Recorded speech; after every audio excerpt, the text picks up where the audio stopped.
আসসালামু আলাইকুম। আবারও হাজির হলাম আপনাদের মাঝে নতুন আরেকটি ভিডিও নিয়ে। আপনারা দেখতে পাচ্ছেন আমাদের সামনে একটি এইচপি ব্র্যান্ডের মনিটর আছে এবং এটি অলরেডি সমস্যা আপনারা নিশ্চয়ই দেখতে পাচ্ছেন। এটা হলো কালারের সমস্যা। তো আসলে কালারের এই সমস্যাগুলো দুইভাবে সমাধান করা যায়। তো সর্বপ্রথম আমরা ম্যানুয়ালিভাবে চেষ্টা করব।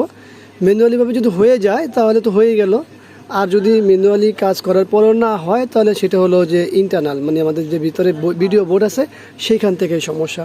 তো সেটাও আমরা দেখব যে আসলে প্রথম ধাপটি যেটা হলো ম্যানুয়ালিভাবে আমরা করে চেষ্টা করব মেনু থেকে যে হয় কি না। ওটা না হলে আমরা অবশ্যই খুলবো, তারপরেই দেখব। তো তার আগে আমরা দেখে নিই আসলে এটি মডেলটি কত এবং কি আসা বিষয়। তো এই হলো HP p19v G4। তো এটি মূলত দেখতেই পাচ্ছেন 19 ইঞ্চি একটি মনিটর মূল্য। আমরা এখন যেটা করব সেটা একটু করে নিই, চলুন দেখি। আর আশা করব ভিডিও জুড়ে আপনারা আমাদের সঙ্গে থাকবেন, ফুল ভিডিও দেখবেন। সর্বপ্রথম আমরা যে কাজটি করব সেটি এখানে দেখতে পাচ্ছেন, এখানে মেনু আছে কিন্তু মেনু এখানে না। মেনু কোথায়? এইখানেও না, ওই যে এই পাশে সুইচ আছে দেখতে পাচ্ছেন, এই যে। তো এখান থেকে আমরা যে কাজটি করব আমাদের ডান হাত ব্যবহার করতে হবে। আমরা চলে যাব এখানে সুইচগুলোতে। এটা হবে মেনু, প্রথমটা, হ্যাঁ মেনু। এরপরে মেনুতে আবার টিপ দেব, চলে আসলো আমাদের সমস্ত কিছু। ব্রাইটনেস, কন্ট্রাস্ট, এখানে সিলেকশন প্রথমটা, দ্বিতীয়টা হচ্ছে আপ ডাউন কাজ করছে না।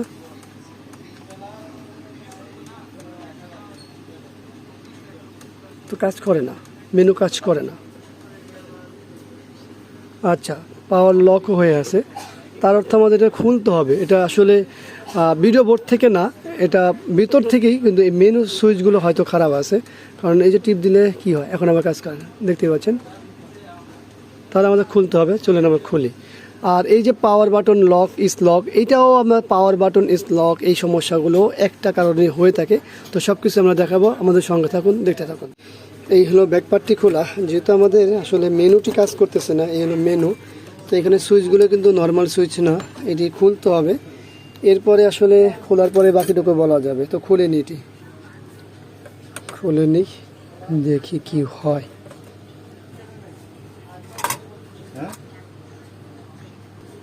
তো স্ক্রুগুলো খোলা হলো, এখন আমরা এই পার্টটি খুলে নিব। তো যেটা বলতেছিলাম সেটা হলো যে দেখুন, এই সুইচগুলো কিন্তু নর্মাল সুইচ না, এটি কিন্তু সব কিন্তু সুইচ। তো এখন সুইচ থেকে সমস্যা কিনা সেটা একটা বিষয়। তো চলুন খুলি, দেখি। ব্যাকপার্টটি সরিয়ে ফেলাই।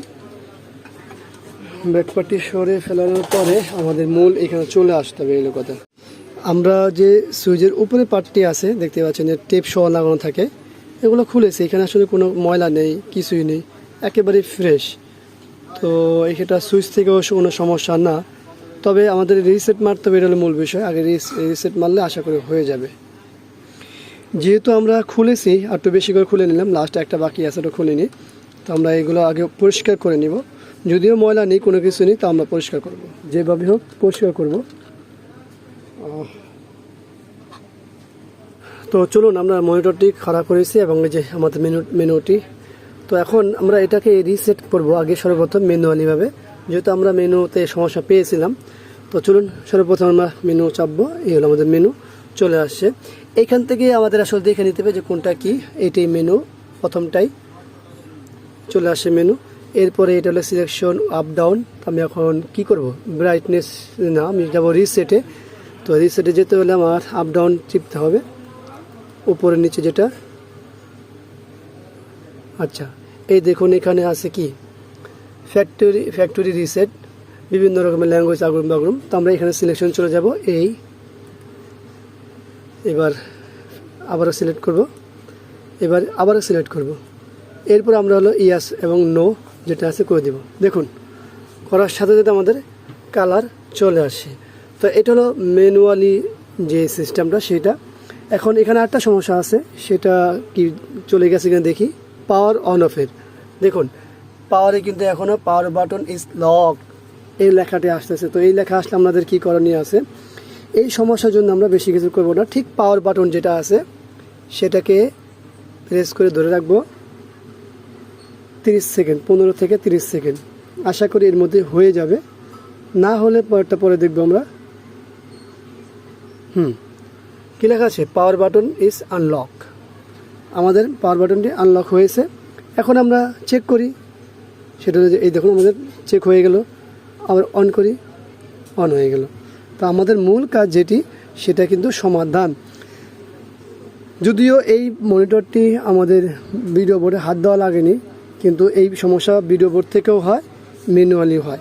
তো এখন আমরা ম্যানুয়ালি আজকের প্রসেসটি দেখালাম, অন্য কোনো সময় আবার দেখাবো অন্য যেটা বোর্ড থেকে হয় সেরকম কিছু। তো আশা করব ভিডিওটি ভালো লাগবে। ভিডিওটি ভালো লাগলে অবশ্যই লাইক করুন, কমেন্টস করুন, শেয়ার করুন। আর এই ভিডিও সম্পর্কে অবশ্যই কমেন্টসে কিছু জানিয়ে যান, এবং আপনার মতামত তো অবশ্যই আমাদের কাছে মূল্যবান। তো যাই হোক, আবারও দেখাবো অন্য কোনো বিষয় নিয়ে। আজকের মধ্যে এখানে বিদায়। আল্লাহ হাফিজ। আসসালামু আলাইকুম ওয়া রাহমাতুল্লাহি ওয়া বারাকাতুহু।